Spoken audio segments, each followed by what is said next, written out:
surgeries on that. Came out, was working at a job in 2000, and I picked up a computer monitor and blew the shit out of my back. Again, the hip pain came back. So at that point, I still didn't know it was a trick pain. We thought there was something wrong with my hip. So we're doing physical therapy, like months.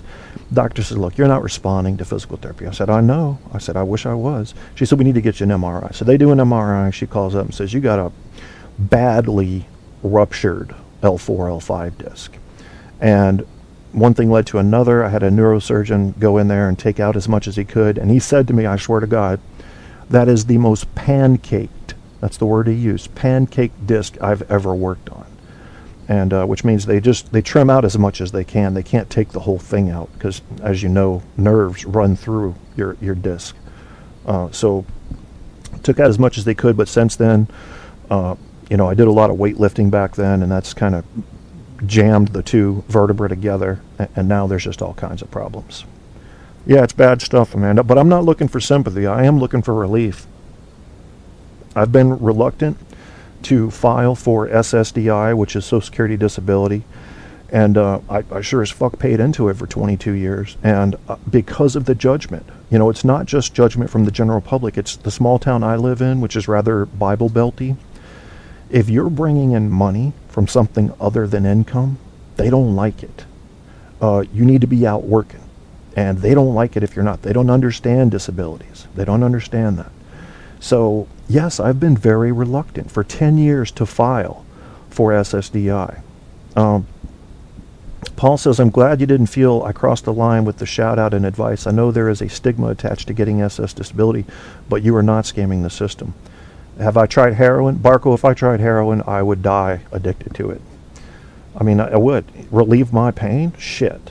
I'd be addicted to whatever relieved my pain. And you hear me, and you'll see me out in public and say, look, I mean, I might have a cane, but for the most part, you're going to say, look, he looks normal. I sure do. I sure do. As soon as I get behind closed doors, I'm screaming into a fucking pillow. Yep. You can be as badass as you want to be. Today, when I woke up, I had tears coming out my eyes. Now, I wasn't crying like a little bitch, but it's like getting punched in the nose. If there are enough pain signals there, you will cry. Tears will come out your eyes. And that was just today. You can ask my girlfriend.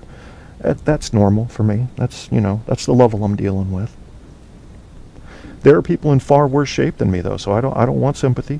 But I think I am asking you guys, as my friends, to say, and Paul's already done it, thank you for that, Kevin, take what you're entitled to. You need financial help, file for fucking disability till you get your shit fixed, and then go back to work if they fix you.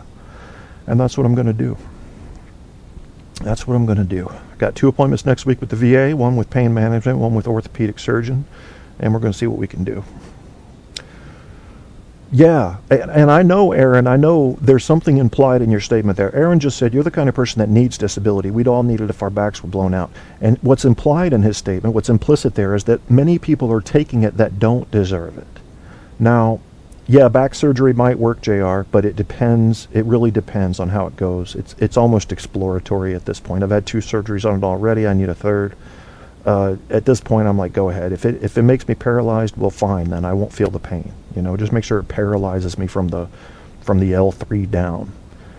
Grandpa Al's in the chat room. What's up there, brother? Thank you, man. I'm going to need luck, Grandpa Al. But I'm not getting the surgery anytime soon. The ortho people will send me for the MRI first. They'll look at the MRI. Then they're going to say, we need to do surgery. And then I have to say yes or no. So that's months down the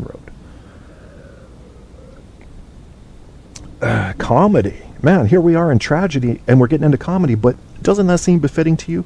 Don't you always see the tragedy mask right next to the comedy mask in Hollywood? Because they balance out so well. Not just that, but one illustrates the other. I don't know any good comedians who do not have a root in pain, whether it was a bad childhood coming up or they went through major drug and alcohol problems and rehab 10 times.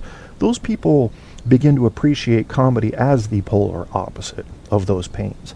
And we need that, folks. We need comedy pulling us out of this nastiness that we find ourselves in when we get involved in these little daily tornadoes of life. The bad parts. The parts where you're stuck in traffic. The parts where your ex is coming after you. The part where your kid is sitting on the roof at 3 o'clock in the morning every morning, claiming to be directly communicating with the goddamn Death Star. Okay, these are things that happen in real people's lives, and it brings them down. Well, we need something pulling to bring us back up. Comedy is where you can get that. Comedy is where you can get it. And tonight you're going to hear from a couple of great comedians. And don't expect, I don't want to raise your expectations up and then have you disappointed, okay?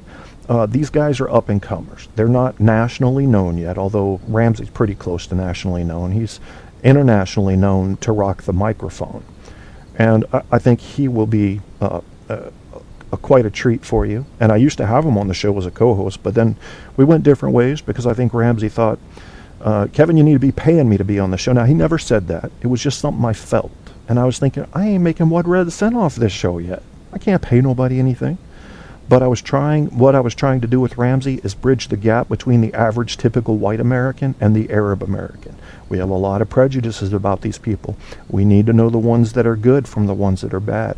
And there are some good peace-loving Arab Americans out there. Ramzy's a Christian, for God's sake. But that shouldn't matter to you. The fact is he's an American that loves his country. Who cares if his family came from Jordan?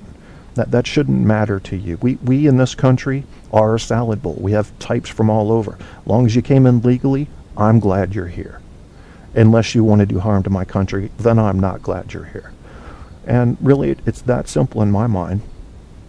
Grandpa Al, for those that didn't know, ex-Navy SEAL. Grandpa Al, I've listened to a few of your shows, and as you know, we exchanged promotions.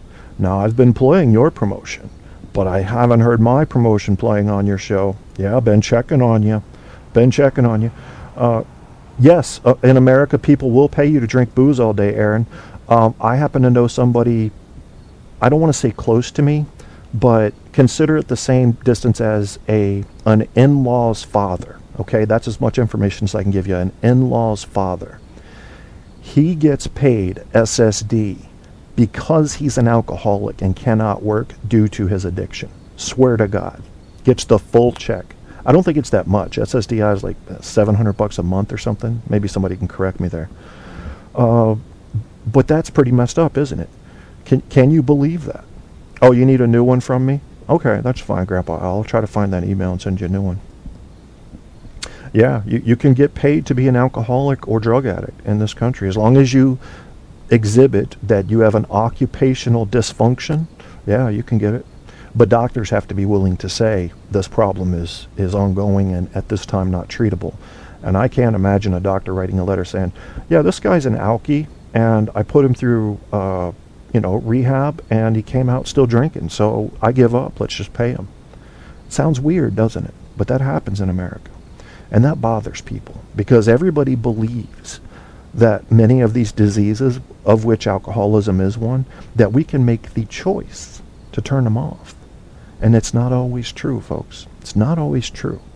Sometimes you can't turn it off. Sometimes the brain will not let you turn it off any more than it would let you turn off sneezing when you had to sneeze. So it's something to think about.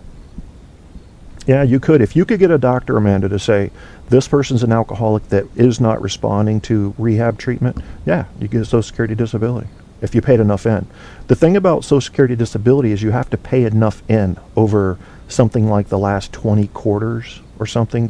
Paul could tell you about this. You have to pay enough money in by working before you can qualify for it. So it's different than welfare or anything. Ramzy, what's up? Ramzy, one of the comedians in there. When are you calling in, Ramzy? Curious about that. Instead of calling in right now, Ramzy, unless you want to host the show, I will play a quick little music break. And because Pappy has the enlarged prostate, which means I gotta pee, and I'll refill my coffee and we'll blow the second half of the show wide open. We'll go nuts in here. We'll do comedy. We'll talk about Aunt Jemima's afro. We'll talk about people who shit themselves in the middle of church and say, God has been upon me. I have dropped the demons from my ass. We'll do all of that. All of that. While y'all talk welfare and SSD in the chat room.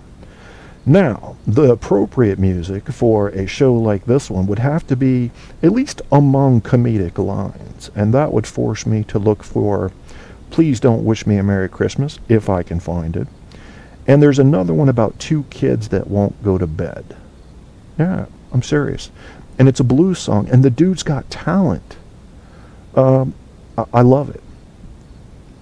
So let's see, we have, I don't know if I'll be able to find this. My music list has grown so much. I know I'll be able to find the one about the kids that won't go to bed. That won't be a problem. Here we go. Please Don't Wish Me a Merry Christmas. Kind of funny. It's kind of funny, I think. I mean, don't let it offend you. It's supposed to be a funny song. You can always write the artist and say, fuck you, I'm wishing you a Merry Christmas. That's okay. I'm all for freedom of speech. But next, after that, has to be the blues song about the kids that will not go to sleep. And that's called Down with Ben, the artist name. Bedtime Blues featuring Admiral Bob. I'll line it up for you. And then I will also play a quick little commercial for you to tell you people how to find Grandpa Al's show. Yeah, because I've been doing a promo for him.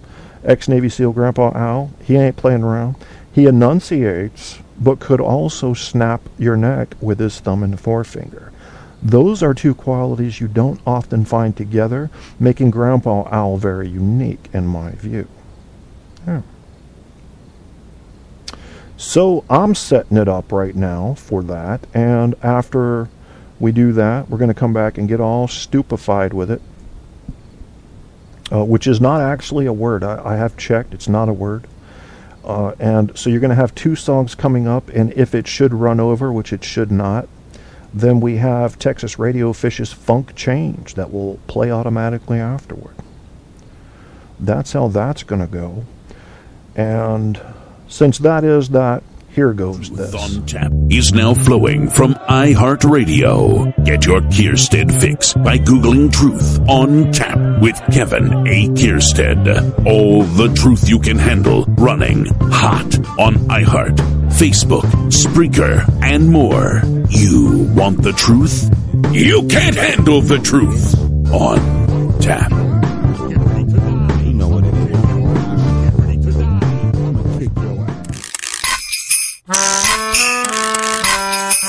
Life itself is magical without lies about Santa Claus. Gift giving can be so fun without becoming buying drones. Stories about virgin birth, stories taken word for word from books that have been translated too many times to count, are just stories to me.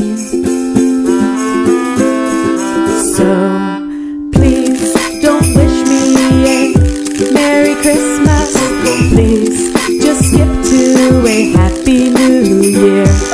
Please don't wish me a Merry Christmas, though I hope yours is filled with love and cheer. Yes, I am an atheist and you can call me a Scrooge, 'cause I'm a fan of reason. Don't partake in religious celebrations, but I do like to have fun, and I am up for friendly hugs. Just please respect this one request from me. Please don't wish me a Merry Christmas. Oh, please just skip to a Happy New Year. Please don't wish me a Merry Christmas, though I hope yours is filled with love and cheer. I'll drink down some vegan nog without the egg but extra rum. I'll have a green and red cookie because I love eating sweets. A sled ride sounds exciting, and let's build a snow person. Together we can have some secular fun. If you please don't wish me a Merry Christmas, oh please just skip to a Happy New Year. Please don't wish me a Merry Christmas, though I hope yours is filled with love and cheer. To those who don't believe, to those who are unsure, please know you're not alone. No, you aren't. Just 'cause we don't congregate or have our own holiday doesn't mean we can't have fun while being true to ourselves. Please don't wish us a Merry Christmas, please